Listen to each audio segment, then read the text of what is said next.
Let's deal in Michelle Malkin. She is Conservative Review editor and a longtime friend of this program. Michelle, good morning to you. Good morning.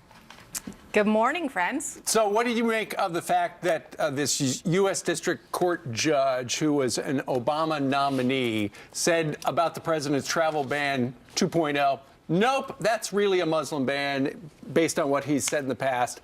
You got to stop it all across the board. It's surreal, and it is a huge usurpation of a basic duty and fundamental obligation that the commander-in-chief has to defend and protect the Constitution and this country.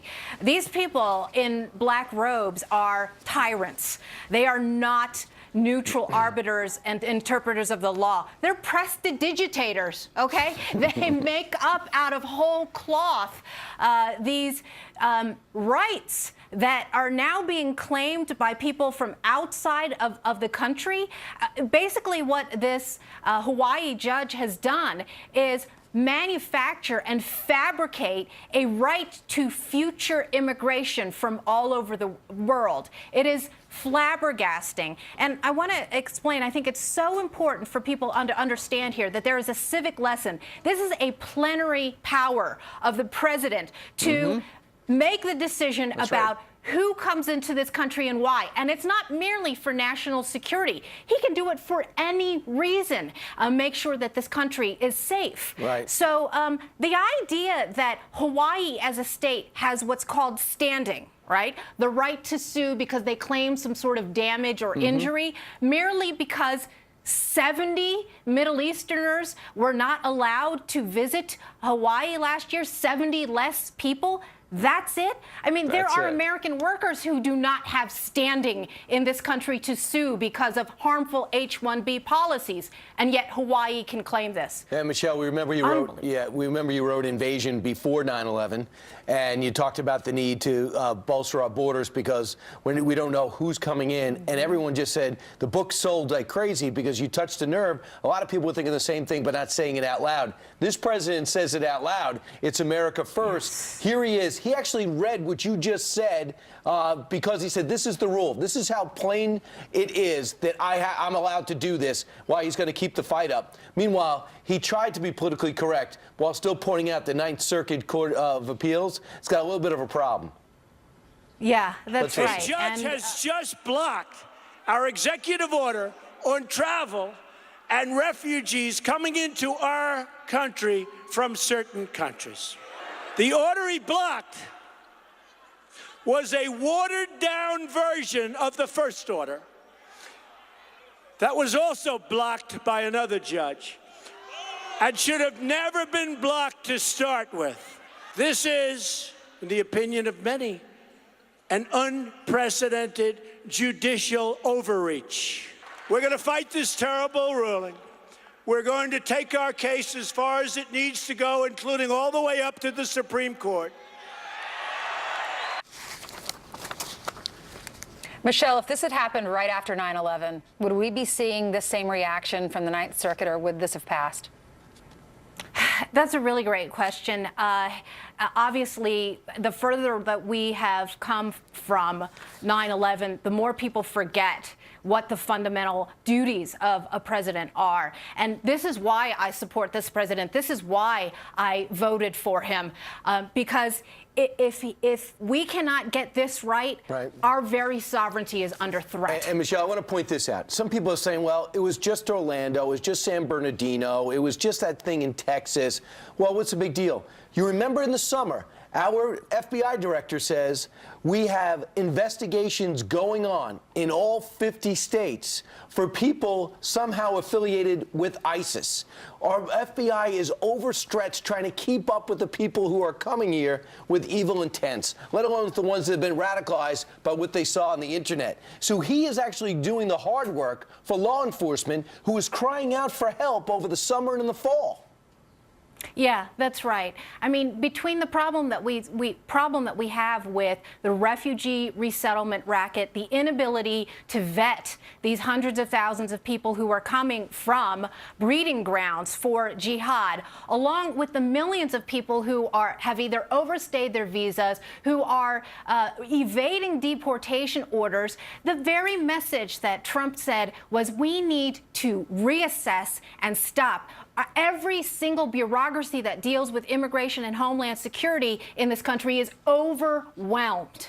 And he's attacked as a xenophobe and a racist, and he's attacked as the one who's usurping the proper authority when it's all of these lawless Democrats and lawless judges who put us in peril. All right. Meanwhile, let's move on to something else. Last night, Tucker Carlson sat down in a big garage with the President of the United States and a bunch of fancy cars behind him. And Tucker asked him about, hey, I saw 2 pages of your 2005 tax return. Where'd those come from? The president has an idea. Listen. I don't know where they got it. This guy's been following me for 25 years. He's not much. And I don't know, I have no idea where they got it, but it's illegal. And you're not supposed to have it, and it's not supposed to be leaked. And it's certainly not an embarrassing tax return at all, but it's an illegal thing. They've been doing it, they've done it before, and I think it's a disgrace. He knows exactly where they came from. They came from a leaker. And unfortunately for this president, he's got people in the permanent government, in the deep state, who are leaking left and right, trying to make him look bad. Yeah, that's right. And while I certainly enjoyed the bust-up that this whole fiasco was, and I joked that the next Maddow bombshell will be 2 pages from his algebra test in 1990.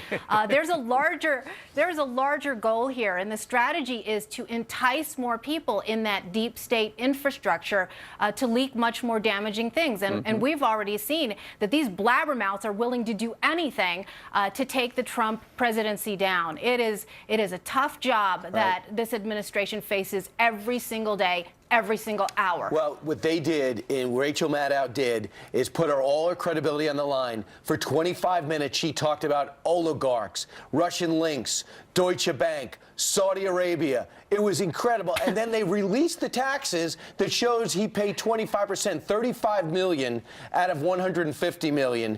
And she knew all along that she was building up to a giant thud. However, she's blaming us. She said everyone expected too much. And then she goes on the Tonight Show trying to save her career. Will she? Yeah. I hope not. And she's a laughingstock not only among people who don't even watch that channel, but among many Democrats and progressives who know what damage it has done.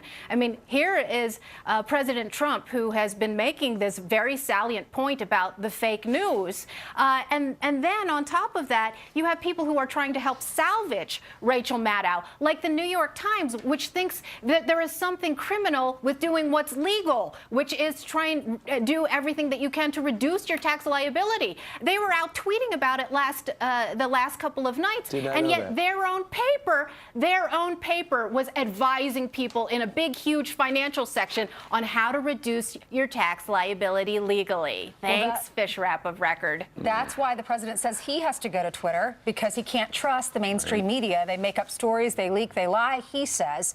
Now, in a Fox News poll, the people who were polled were asked, do they like that the president is tweeting as much? Look at the numbers. 16% approve, 32% wish that he'd be a little bit more cautious. So that's about 48%. But look at the number who disapprove, 50%, Michelle. Do you think he should continue to tweet?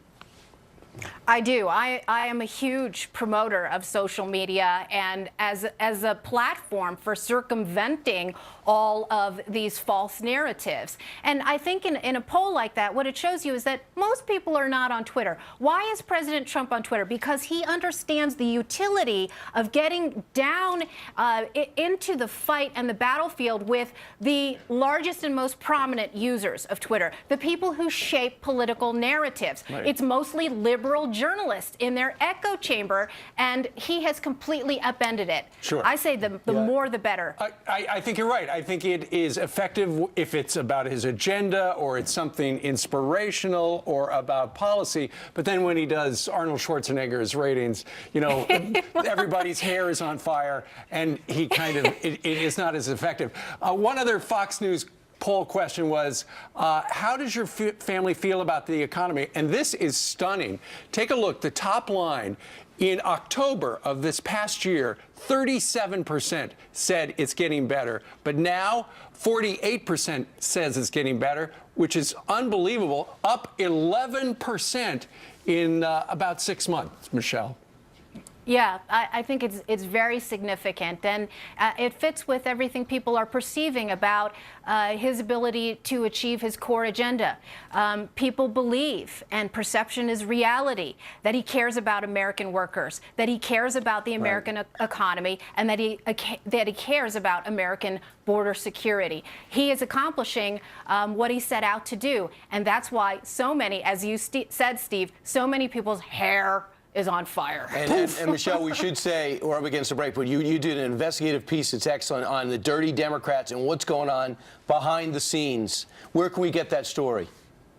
Yeah, you can go to michellemalkin.com. You can follow me on Michelle Malkin at Twitter, and crtv.com. All right, fantastic. Thanks, Thank you, Michelle. Great to see you. You bet. You too.